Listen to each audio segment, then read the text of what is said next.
Hello and welcome to Community Crossroads. I'm Carolina Astrain. On today's show, we hear from the Calhoun County Humane Society, the Victoria Police Department.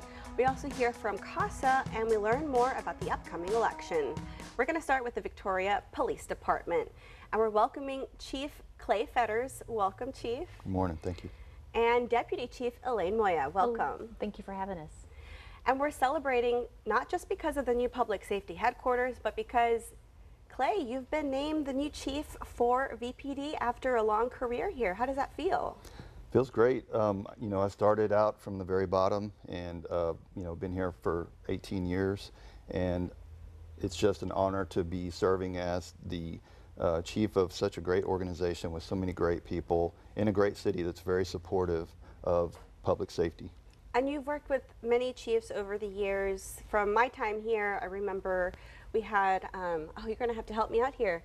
Chief, not Young, we had him recently. Right, Chief Arredondo. And JJ Craig. And JJ Craig. Yes, so you've served under several of these chiefs. Yes. Did you ever imagine yourself in this role?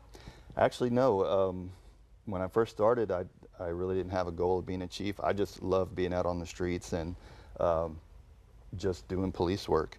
But as time went on, I started to get into leadership positions, and I found that I really enjoyed having a positive impact on the work environment and morale and bringing people up and making them leaders too. So that's really where I really enjoy it now. I hear even outside of your current role as chief, just as an officer, that you're a mentor.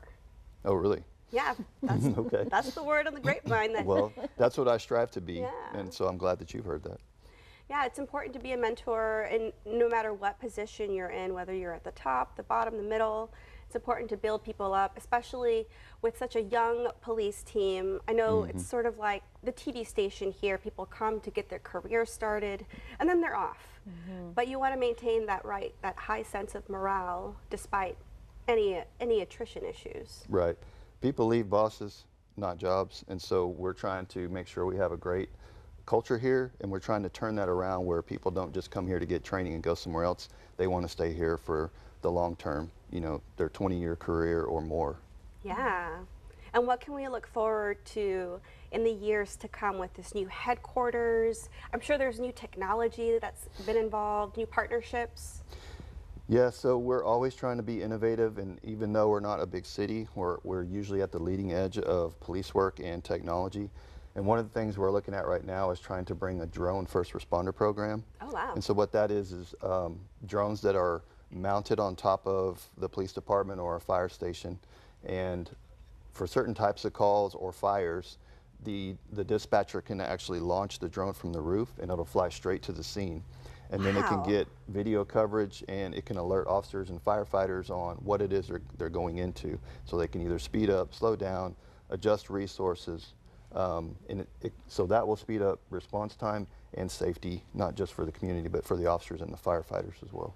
And are you looking forward to working with City Council and the City Manager and the administration? Yes, so I've been interim since October, and all of them have been nothing but supportive of everything that we're trying to do. Last year we got a very significant pay raise, and we recently acquired a new shooting range. Oh, that's and so right. all of those things are just going to really help us with recruiting and retention, and help us to be a premier law enforcement agency in the state. Well, I know that from working with y'all on coverage, breaking news, y'all are always very professional. I always feel very secure when y'all are on site. So I appreciate everything y'all do, and I hope to see more of you here on the show. Yes, ma'am. I'm looking forward to it. All right. Well, thank you, Moya, so much. Absolutely. Glad to be here. And coming up, don't go anywhere. We hear more from our guests here on Community Crossroads. We'll be right back.